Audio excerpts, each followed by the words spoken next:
कीमती लम्हे। अस्सलाम वालेकुम वरहमतुल्लाहि वबरकातुहू।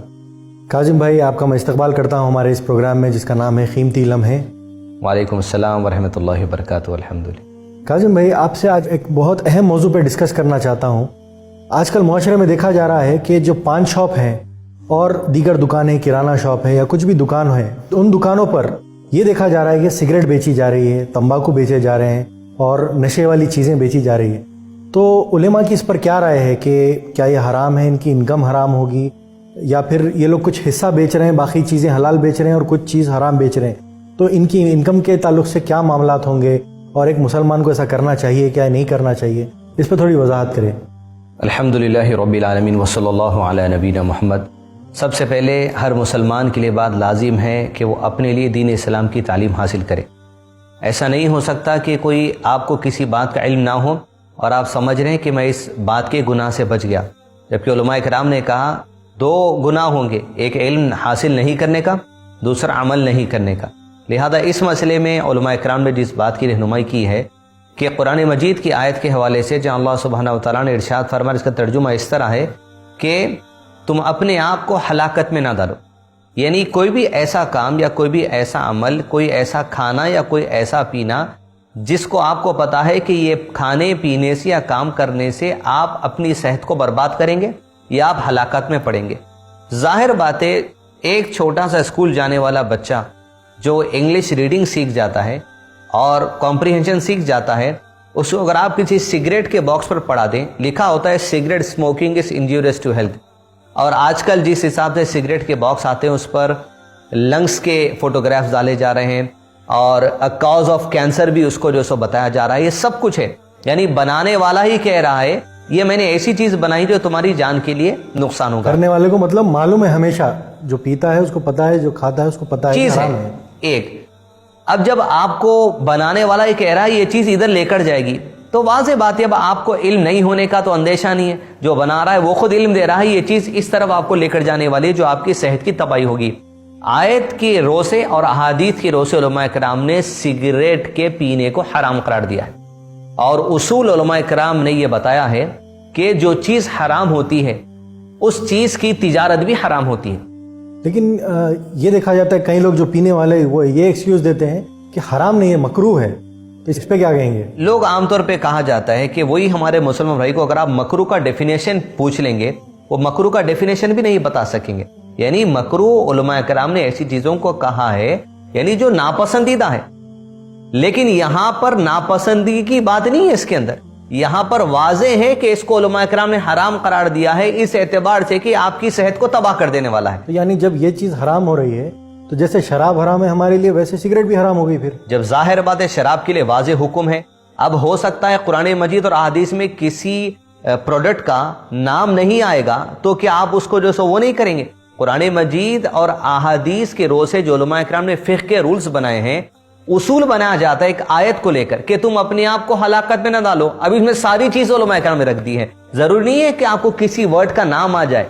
और वो भी तो है ना खम्र, इस पे इंटॉक्सिकेंट्स जो भी है, इंटॉक्सिकेंट्स, इस तरह जितने भी उसूल अहादीस कुरान मजीद के आयत से रो से मिले हैं, उलमा इकराम ने उसूल उन आयात और अहादीस की रोशनी में रूल बना है, और ये रूल में सिगरेट भी बैठती है। मुसलमानों को चाहिए कि ना एक तो अपने लिए इस्तेमाल करे, ना दूसरों को आप ये बेचें, क्योंकि आपकी अगर किसी दुकान होती है या पान शॉप होता है और आपका नौजवान लड़का वहां पर 20-25 साल का आकर आपसे कहेगा कि वालिद साहब मुझे एक सिगरेट दीजिए, क्या आप दे देंगे? और वही दुकान पर आपके पास कोई चॉकलेट भी रखा है और वही लड़का अगर आपसे पूछता है मुझे एक चॉकलेट दे दीजिए, आप चॉकलेट देने में कदम आगे बढ़ेंगे, लेकिन सिगरेट देने में आप उसे डांटेंगे, मारेंगे और उसे जो सो कुछ बुरा भला कह सकते हैं। लेकिन एक दूसरा मुसलमान आता है, आपको उसकी फिक्र नहीं है, आपको अपनी औलाद की फिक्र है। क्यों? ये फितरी बात है कि आपको भी पता है ये चीज हराम में है, ये चीज नुकसानदेह है, आप नहीं चाहते आपकी औलाद आपके हाथों तबाह हो जाए, तो फिर आप कैसे चाह सकते हैं कि दूसरा मुसलमान आपके हाथों तबाह हो जाए? इस पर एक और बात अहम ये है, खास तौर पे ऐसे मसाजिद कि जिन मसाजिद के नीचे शॉप्स बनाई जाती हैं और रेंट पर दिया जाता है, ऐसी कई मसाजिद मैंने देखी है जहां पर शॉप्स रेंट पर दी जाती है ताकि मसाजिद के अखराजात चलाने के लिए ایسی مساجد کی شاپس میں پان شاپ لگی ہیں. مساجد کے شاپس میں جو رینٹ پر دیے جاتے ہیں اسپیس ہے, وہاں پر سگریٹ کا سیل ہو رہا ہے, پان زردہ گٹکے کا سیل ہو رہا ہے. تو کیا اللہ عز و جل کے گھر میں یہ چیز, جس آپ لوگ سے یہ کہہ کر ڈونیشن لیے تھے کہ اللہ عز و جل کے گھر کو بنانے کے ڈونیشن دیجئے, اور لوگ ڈونیشن جب آپ کو دیے حرام بیچنے کے لیے, اگر مسجد کے کسی اسپیس پر اگر سگریٹ گٹکا بیچنا جائز ہے تو پھر آپ مسجد میں بھی کھائیے اس چیز کو بیٹھ کر. اللہ اکبر, بہت ہی اہم بات. اس طریقے سے مسلمان امت کو چاہیے کہ اپنی عقل سے دین کو نہ سمجھے اور دین سے محبت کرنے والے بنے. اللہ کے نبی صلی اللہ علیہ وسلم, صحابہ اکرام, وہ تمام مسلمانوں سے اعلیٰ ہے عمل میں, لیکن اس کے باوجود بارہا دعا کرتے تھے, اللہم حبب الینا الایمان وزینہ فی قلوبنا, اے رب میرے قریب میرے ایمان کو محبوب کر دے, وزینہ فی قلوبنا, اور اسلام کی جو باتیں آپ نے ہمیں کہی ہیں ان کو عمل کرنے کے لیے ہمارے دل میں خوشی اور کشادگی عطا کر دے. جب وہ لوگ دعا کرتے تھے, ہمیں دعا کے ساتھ ساتھ عمل کے بھی لیے آگے بڑھنا چاہیے. تو یعنی جو سگریٹ بیچ رہا ہے, تمباکو بیچ رہا ہے, یا پھر جو بھی ایسی چیزیں بیچ رہا ہے, اس کی انکم بھی حرام ہوگی, اور وہ جو چلا رہا ہے پوری دکان, اس میں بھی اس کا حصہ یہ ہو جا رہا ہے. ظاہر بات ہے, علماء کرام نے یہ کہا ہے واضح طور پر, جو چیز حرام ہے اس کی تجارت بھی حرام ہے. مثال کے طور پہ آپ گلاس باٹل بناتے ہوں گے, کانچ کا شیشہ بناتے ہوں گے, حلال ہے, لیکن آپ کانچ کا شیشہ بنا کر کسی وسکی یا جو سو شراب کی کمپنی کو آپ سیل نہیں کر سکتے, کیونکہ آپ پھر اس تجارت میں حصے دار بننے والے ہو جانے. لہذا جب آپ کو پتا ہے, اپنے آپ کو محفوظ رکھیے. تو لہذا مسلمانوں کو چاہیے کہ اپنے دین کا لحاظ رکھیں, رب کی رضا کو ترجیح دیں. دنیا کے لوگ تو آپ چاہے کچھ بھی کر لیں, راضی ہونے والے نہیں ہیں آپ سے, لیکن اللہ راضی ہوگا تو اللہ سب کے دل میں آپ کے لیے محبت بھی ڈال دے گا. تو جو بزنس یہ آلریڈی کر رہے ہیں, ان کے لیے آپ پریکٹیکل کیا ٹپس دینا چاہیں گے؟ جو لوگ کس طریقے سے چھوڑے وہ لوگ؟ جو لوگ یہ بزنس کر رہے ہیں, سب سے پہلے انہیں جاننا چاہیے کہ اگر آپ کی دکان یا شاپ میں 2-4 چیزیں ایسی ہیں جن کو اسلام نے حرام قرار دیا ہے, تو ایسی چیزوں کو آپ کے اسٹاک سے ہٹا دیں, اور جو چیزیں حلال ہیں ان کے ساتھ آپ بزنس جاری رکھیں.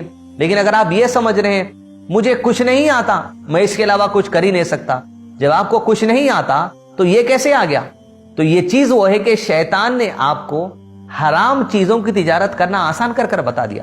آپ اللہ کی طرف رجوع کریں. زمین پر اللہ عز و جل کے کئی وسائل ہیں, آپ بڑھ کر کو دیکھیے.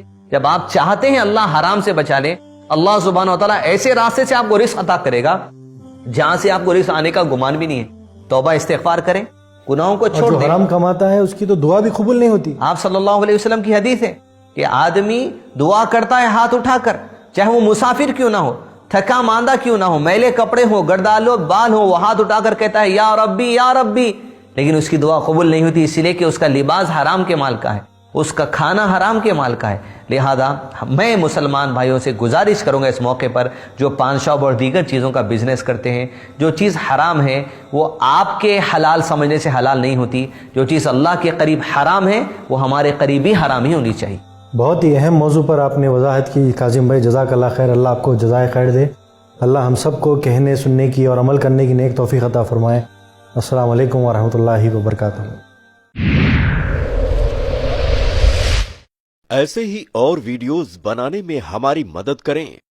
iPlus TV کو ضرور ڈونیٹ کریں.